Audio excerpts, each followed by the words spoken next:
어서 오세요. 전편의 마지막 장면입니다.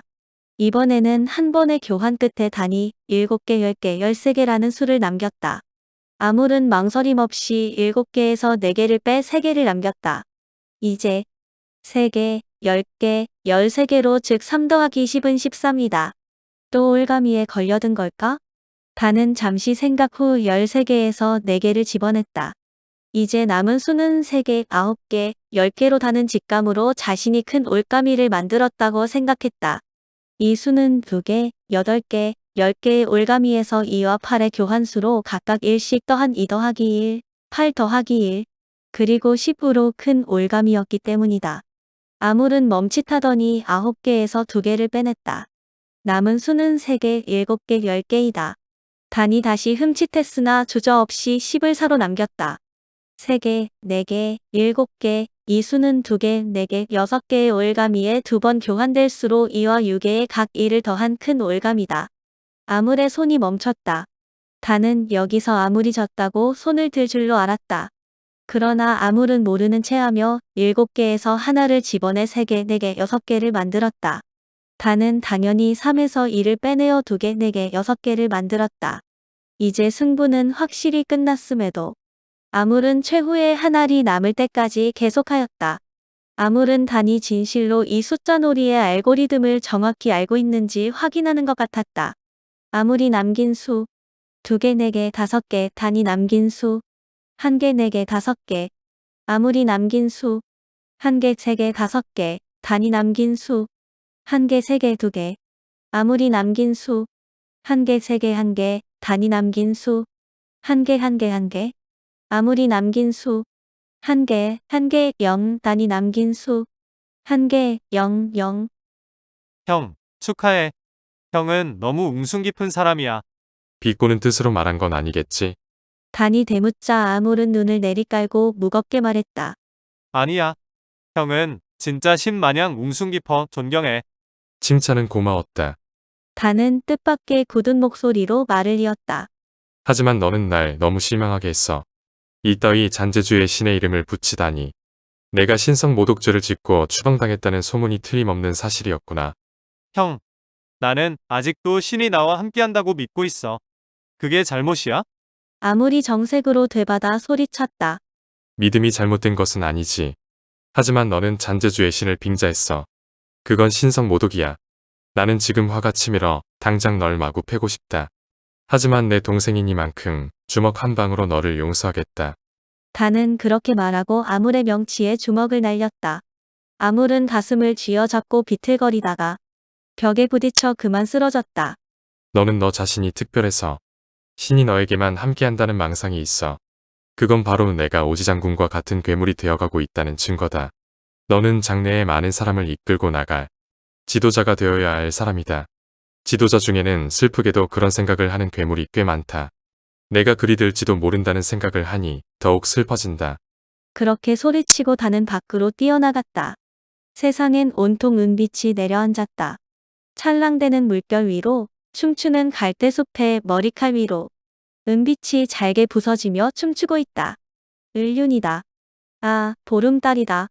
단은 보름달 속에서 미소 짓는 엄마의 얼굴을 애써 찾아내고 있었다. 아재는 지금껏 자신이 모셔온 주인이 한 주먹에 쓰러지는 모습을 보면서도 꼼짝할 수가 없었다. 아물은 상대가 강하다 싶으면 꼭 그 신놀이를 하여 그를 제압하였다. 그 모든 사람은 50번도 채 넘기지 못하고 화를 버럭내며 도망하거나 한없이 풀이 죽어 항복하였다. 당연히 단도 결국 그리 되리라 장담했었다. 그러나 단은 단 3번을 지고 4번 만에 아물을 무너뜨렸다. 어찌 그럴 수가. 그것은 분명 기적이었다. 이제 그 신놀이는 아물을 떠나 단에게 갔다. 신은 아물을 떠나 단에게로 갔다. 아재는 그 생각만을 계속 반복하고 있었다. 신은 아물을 떠나 단에게로 갔다. 바람이 제법 거칠고 쌀쌀해진 아침이었다. 평소와 달리 강가에는 유독 많은 새가 어지러이 날고 있다. 참나무 숲은 주황물이 들기 시작하고 여기저기 옷나무, 복자기나무 등이 소나무 숲 사이에서 유독 붉은 빛을 뿜어냈다. 바람이 몰아치며 짙은 안개가 걷히자 숲은 마치 핏방울을 흘리고 있는 것처럼 섬뜩했다. 단과 아물, 아재는 아침 수련을 마치고 강가 상류를 배회하고 있었다. 언제부턴가 언덕 위에서 알 수 없는 함성이 아스라이 밀려왔다. 그 소리는 바람에 실려 끊어질 듯 이어지는데 마치 숲속의 정령들이 울고 있는 듯 구슬프게 들렸다. 그때 상류 쪽 계곡에서 호랑이 한 마리가 불쑥 뛰어나와 물속으로 첨벙 빠져들었다. 이어 노루 사슴들이 우르르 몰려나왔다. 늑대와 여우, 곰, 다람쥐 등 온갖 동물들이 산비탈 계곡에서 몰려 내려왔다. 모든 동물은 한결같이 겁을 잔뜩 집어먹고 허둥대고 있었다. 그때야 다는 숲이 안개가 아니라 연기에 휩싸여 있다는 것을 알았다. 거센 바람이 연기를 가르자 불길이 솟아오르는 것도 보였다. 동물들은 사람이 있어도 무서워하지 않았다.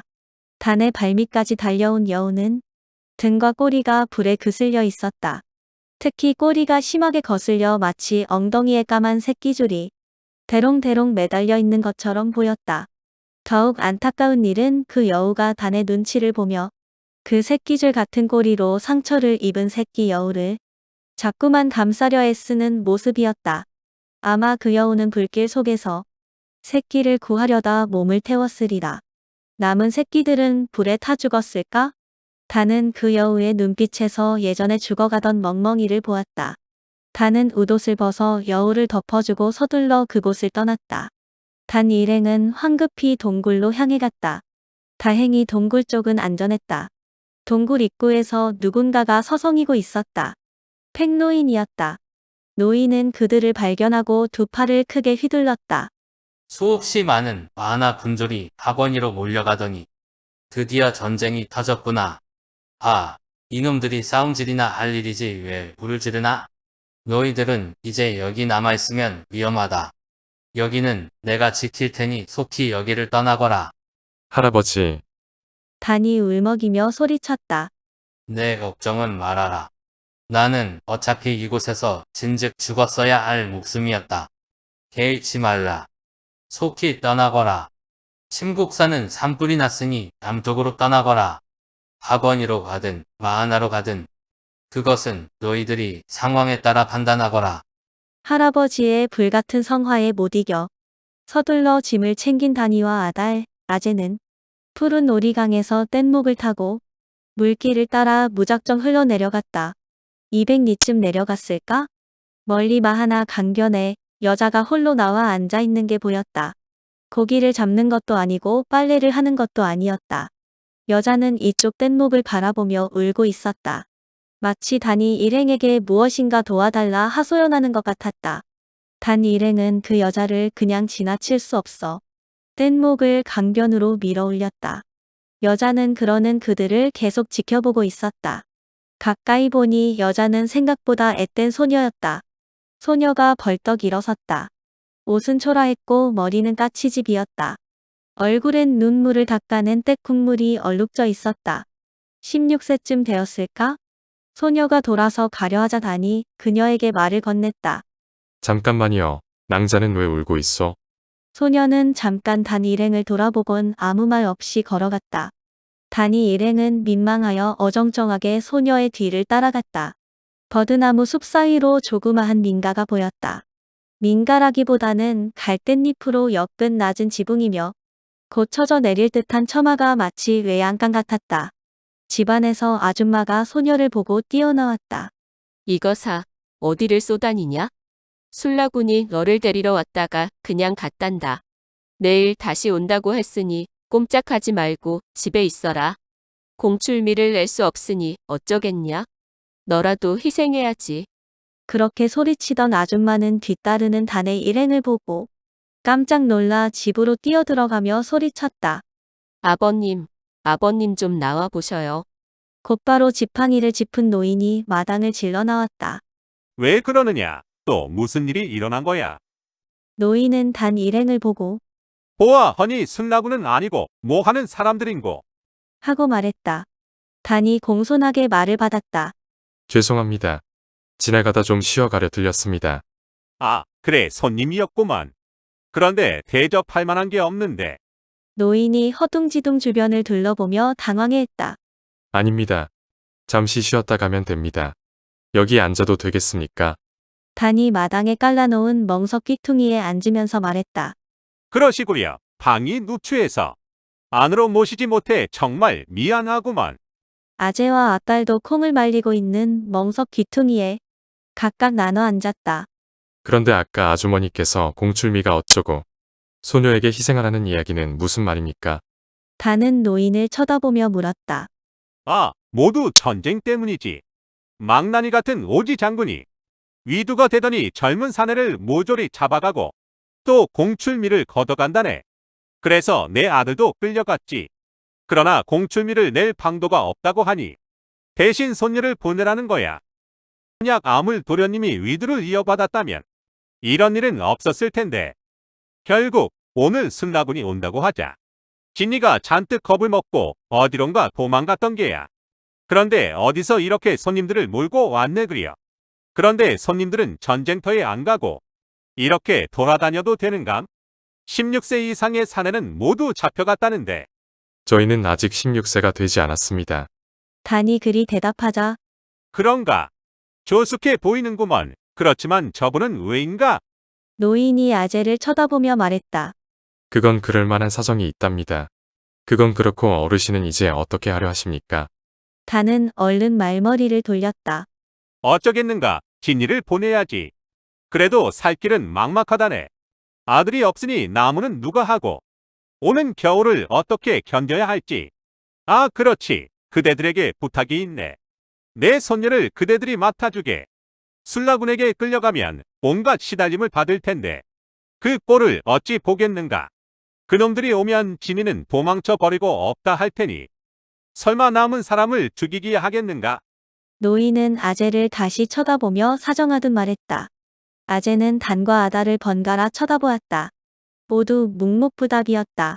그때 소녀가 소반에 물그릇을 받쳐 들고 나타났다. 언제 그리 했는지 머리도 단정하게 빗고 얼굴도 깨끗이 씻었다. 수줍은 듯 미소를 띠니 예전에 울던 얼굴과는 달리 그리 밉지 않은 얼굴이었다. 소녀는 마치 마당에서 나눈 대화를 모두 엿듣고 나서 노인의 말처럼 해달라고 사정하는 것 같았다. 소녀는 단에게 먼저 물그릇을 들이밀었다. 단이 가장 만만했던 모양이다. 단의 일행은 차례대로 물을 시원스럽게 마셨다. 단이 말했다. 그건 어렵겠습니다. 우리는 아주 먼 길을 떠나야 합니다. 그 길은 힘들고 위험합니다. 대체 공출미는 얼마나 내야 합니까? 쌀 한 섬입니다. 이 벽지에서 쌀을 어떻게 구할 수 있겠소? 노인이 한숨을 내쉬었다. 그때 아무리 허리춤에서 무엇인가 주섬주섬 빼들더니 말했다. 노인장 이걸 드리죠. 이걸로 쌀 서너 섬은 충분할 거예요. 그건 옥으로 만든 놀이개였다. 아니, 이렇게 귀한 것을 제가 어떻게 받습니까?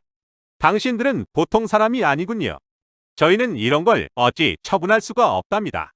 노인이 몸을 조아리며 말했다. 그렇군요. 그럼 순이촌로 가시오. 그곳 시장에서 가장 큰 포목 가게를 쉽게 찾을 수 있을 것이요. 그곳 주인에게 이걸 보여주시오. 그러면 주인이 이걸 보고 아마 많은 걸 물어볼 것이요. 그럼 본대로 사실대로 말씀하시오. 그러면 그들이 댁을 도울 겁니다. 남에게는 절대 보이지 말고 곧장 그곳으로 가시오. 아물은 그렇게 말하고 벌떡 일어섰다. 형, 갈 길이 멀잖소? 어서 떠납시다. 단의 일행은 훌훌 털고 일어났다. 노인은 무슨 눈치를 챘는지 갑자기 무릎을 꿇고 엎드려 절했다. 소녀도 분위기에 압도되어 덩달아 엎드렸다. 아주머니만 멍하니 서서 떠나는 단 일행을 바라보고 있었다. 단의 일행은 강물을 따라 무작정 내려갔다. 이대로 이틀을 내려가면 마지촌이 나올 것이다. 단은 그곳에서 전과 할아버지를 만나 우리를 부탁할까 생각했다. 그러나 안 될 일이다. 그곳도 마하나에 속한 마을이니 안전하다곤 할 수 없다. 그렇게 한참을 내려가다 보니 하버니 쪽에서 샛강이 흘러나오는 곳에 이르렀다. 그쪽에서 묘한 기운이 피어나고 있었다. 그들은 귀신에게 홀리듯 서쪽으로 건너갔다. 칙칙한 갈대숲을 헤집고 간신히 언덕에 오르니 그곳은 강을 에둘러 온통 갈대숲이었다. 색강은 빽빽한 갈대숲 사이로 유유히 흐르고 있었다. 강가에 뻘받은 빨간 집게발을 높이 쳐든 농개와 새까만 짱뚱어가 서로 부딪히며 세력 다툼을 하고 있었다. 그때 갑자기 꽉꽉 소리가 천지를 진동하였다. 단이 일행은 깜짝 놀라 몸을 바짝 움츠렸다. 싱겁게도 흙두루미 떼가 일제히 날아올라 하늘을 뒤덮였다. 고요하고 평화스러웠다. 강물 위엔 수많은 기러기와 저어새, 오리들이 물을 타며 숨바꼭질을 하고 있었다. 넉넉한 광경이었다. 저 멀리 강가에 10여 호의 민가도 보였다. 단 일행은 강가를 따라 마을을 향해 갔다. 뻘밭은 발이 푹푹 빠지기도 했지만 이리저리 마른 곳을 찾아 걸을 수는 있었다. 그들이 가는 길에 수많은 철새가 바로 앞에서 놀라 하늘로 마구 치솟았다가 그리 멀지 않은 곳에 내려앉았다가 또 다가가면 다시 날아올랐다. 그렇게 마을 가까이 이르렀을 때였다. 어디선가 웬 여자의 육자배기 소리가 들려왔다.